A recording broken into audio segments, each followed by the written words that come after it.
అందరికీ నమస్తే. Welcome back to my channel V for vocabulary in Telugu. మీ అందరి సపోర్ట్కి థ్యాంక్ యూ సో మచ్ అండి. మీ సపోర్ట్ ఇలాగే ఉండాలి అని కోరుకుంటున్నాను. మనం ఇప్పటికే 3 days అయింది కాబట్టి డైరెక్ట్గా సబ్జెక్ట్లోకి వెళ్ళిపోదాం. లాస్ట్ వీడియోలో మీకు ఇచ్చినటువంటి ఛాలెంజ్కి ఆన్సర్ ఫస్ట్ నేర్చుకుందాం. మనం లాస్ట్ వీడియోలో చంకు మెదడు గురించి నేర్చుకున్నాం కదా, ఎలా ఇంగ్లీష్లో రాయాలి, మాట్లాడాలి. ఎవరికైనా ఇంగ్లీష్ అంటే భయం ఉన్న వాళ్ళు ఆ వీడియో అయితే మిస్ చేసుకోవద్దండి. మిస్ అయిన వాళ్ళు ఆ వీడియో చూడండి. ఈ ఎక్స్ట్రాడినరీ అనేది చాలామందికి అసలు నోరే తిరగదు. సో దాన్ని మనం ఈజీగా ఎలా పలకాలి, ఈజీగా స్పెల్లింగ్ ఎలా రాయాలి ఇప్పుడు చూద్దాం. ఎక్స్ట్రాడినరీని మనం ఏ విధంగా అయినా విడదీసుకోవచ్చండి. ఆల్రెడీ మీరు 4 గైడ్లైన్స్ చెప్పాను కదా, దానిలో ఇది చూడండి. ఈజీగా ఎక్స్ట్రా ఆర్డినరీ లేదా ఎక్స్ అనేది ఒకలాగా ఇంకొక భాగం విడదీయచ్చు, ట్రా అనేది తీయచ్చు, ఎక్స్ట్రా ఆర్డినరీ అని విడదీయచ్చు అనమాట. సో ఈ 2 waysలో ఏదైనా ఫాలో వచ్చండి.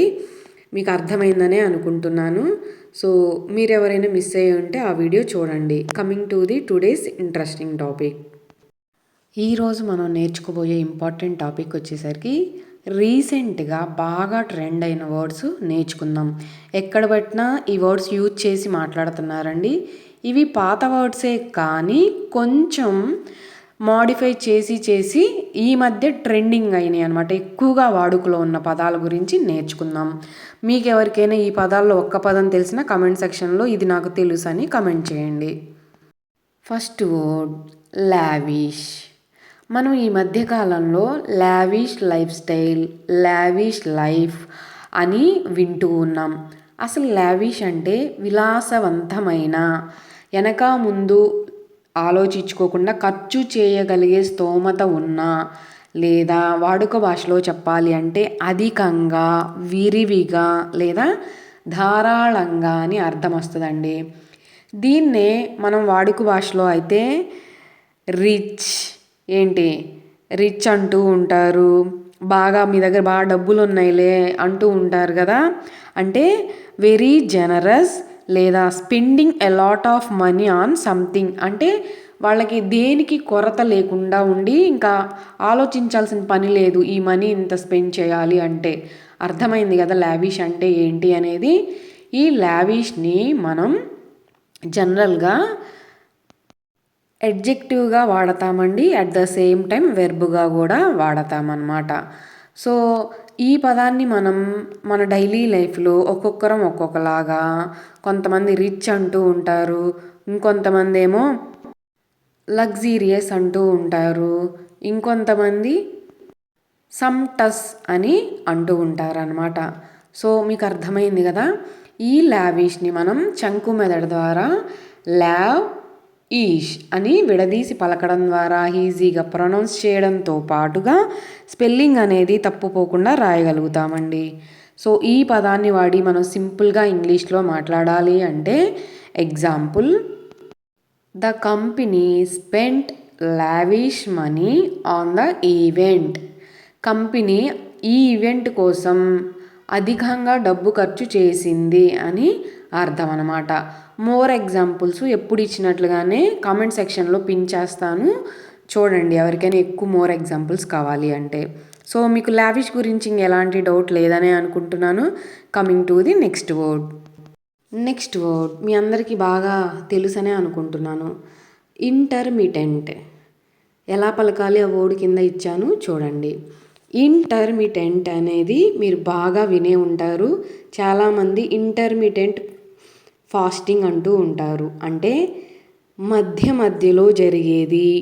మన వాడుక భాషలో చెప్పాలి అంటే అడపాదడపా జరిగేది, ఆగి అప్పుడప్పుడు జరిగేది, సంభవించేది అనేది అర్థం వస్తుందండి. అంటే చాలామంది వెయిట్ లాస్ అవ్వడానికి అప్పుడప్పుడు ఇంటర్మిటెంట్ ఫాస్టింగ్స్ అని చేస్తూ ఉంటారు కదా. అంటే రోజు చేయరు, ఆ విధంగా ఎప్పుడో ఒకసారి చేస్తూ ఉంటారు కదా. సో దాని గురించి ఎక్కువగా ఈ వర్డ్ అయితే దాని గురించి విన్నా నేను కూడా. సో మీరు ఇంకేదైనా సందర్భాల్లో వింటే కామెంట్ సెక్షన్లో కామెంట్ చేయండి. సో దీన్ని మనం అడ్జెక్టివ్గా వాడతామండి. ఇది ఒక లక్షణాన్ని గుణాన్ని గురించి మాట్లాడుతున్నాం కాబట్టి ఈ పదాన్ని మనం జనరల్గా అయితే ఇర్రెగ్యులర్, స్పోరడిక్ అని ఒక్కొక్కరం ఒక్కొక్కలాగా వాడుతున్నామండి. మనం ఇదే పదాన్ని ఈజీగా పలకడం కోసం చంకు మెదడు ద్వారా ఇంటర్మిటెంట్ అని విడదీసి పలకడం ద్వారా ఈజీగా ప్రొనౌన్స్ చేయగలుగుతాం. స్పెల్లింగ్ అనేది తప్పుపోకుండా రాయగలుగుతాం. సో ఈ పదాన్ని వాడి మనం సింపుల్గా ఇంగ్లీష్లో మాట్లాడాలి అంటే he suffers from intermittent headaches. అతనికి మధ్య మధ్యలో తలనొప్పి వస్తుంది అంటే అప్పుడప్పుడు, రెగ్యులర్గా కాకుండా అని అర్థమండి. సో అర్థమైంది కదా.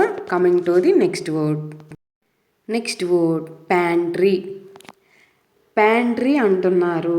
మనం జనరల్గా ఈ మధ్యకాలంలో బాగా పాపులర్ అయింది ఈ వర్డ్. ప్యాంట్రీ అంటే అలమర లేదా చిన్న గది అని అర్థం అండి. అసలు దేనికి సంబంధించిన గది అంటే ఏదైనా సరే కిచెన్కి రిలేటెడ్ ఫుడ్ ఐటమ్స్ లేదా క్రాకరీ లేదా కట్లరీ. క్రాకరీ అంటే తెలుసు కదా, పింగాణి వస్తువులు అంటే గాజుకు రిలేటెడ్ వస్తువులు. కట్లరీ అంటే మన నైఫ్స్, మన పీల్ చేసే అవన్నీ కట్ చేసే ఉంటాయి కదా, అవి పెట్టే ఒక చిన్న కబోర్డ్ లేదా చిన్న గదిని ప్యాంట్రీ అంటారండి. గుర్తుపెట్టుకోండి. మన వాడుక భాషలో అయితే మన వెనకటి కాలం భాషలో అల్మారా అంటాము. సో మీకు అర్థమైంది కదా. దీన్ని మనం సహజంగా కబోర్డ్ అంటారు, స్టోరేజ్ రూమ్ అంటారు, ల్యాడర్ అంటూ ఉంటారు.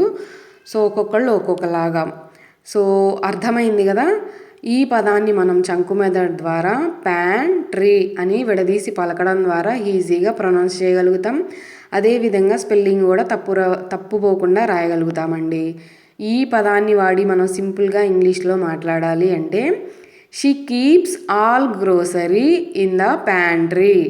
అంటే ఆమె అన్ని కిరాణా సరుకులను అల్మరాలో ఉంచింది అంటే చిన్న గదిలో కబోర్డ్లో పెట్టింది, స్టోరేజ్ రూమ్లో పెట్టింది అని అర్థం అన్నమాట. మీకు అర్థమైంది కదా. Coming to the next word. Aesthetic. Aesthetic అంటే అందం, సౌందర్యాత్మకమైన, సౌందర్యానికి రిలేటెడ్ అండి. అంటే ఏదైనా ఆకర్షణీయంగా కళాత్మకంగా కనిపించినప్పుడు మనం అస్థెటిక్ అని వాడతామన్నమాట.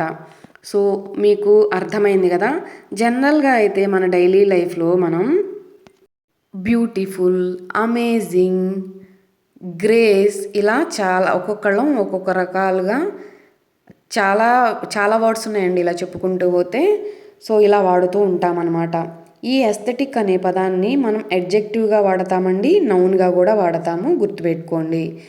ఈ పదాన్ని మనం చంకు మెథడ్ ద్వారా అస్థెటిక్ అని విడదీసి పలకడం ద్వారా ఈజీగా ప్రొనౌన్స్ చేయగలుగుతాం. స్పెల్లింగ్ కూడా తప్పుపోకుండా రాయగలుగుతామండి.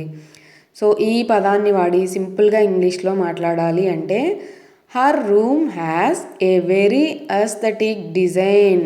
అంటే ఆమె గదికి చాలా అందమైన డిజైన్ ఉంది, కళాత్మకమైన డిజైన్ ఉంది, ఆకర్షించే డిజైన్ ఉంది అని అర్థం అన్నమాట. సో మీకు ఇంకెలాంటి డౌట్ లేదనుకుంటున్నాను. అర్థమైంది కదా. సో నేను మీకు ఈరోజు ఇవ్వబోయే ఛాలెంజ్ కేయోస్ అంటే అర్థం ఏమిటి ఖచ్చితంగా తెలిసిన వాళ్ళు కమెంట్ సెక్షన్లో కమెంట్ చేయండి. ఎంతమంది కరెక్ట్గా ఆన్సర్ చేస్తారో చూద్దాం. మీ అందరికీ ఈ వీడియో నచ్చింది, అందరికీ యూస్ఫుల్ అనే అనుకుంటున్నాను. మీకు నచ్చినట్లయితే లైక్ చేయడంతో పాటుగా హైప్ చేయడం మర్చిపోకండి. మీరు ఇచ్చే హైప్ పాయింట్స్ వల్ల ఇంకొక 10 మంది మనలాంటి వాళ్ళు నాలెడ్జ్ని గెయిన్ చేయడానికి ఛాన్స్ ఉంటుంది. సో మీకు ఎవరికైనా యూస్ఫుల్ ఉంది అంటే కనుక మర్చిపోకుండా తప్పకుండా షేర్ చేయండి. మీరు ఈరోజే మన వీడియో చూస్తున్నట్లయితే నచ్చితే సబ్స్క్రైబ్ చేసుకోండి. Thanks for watching my video.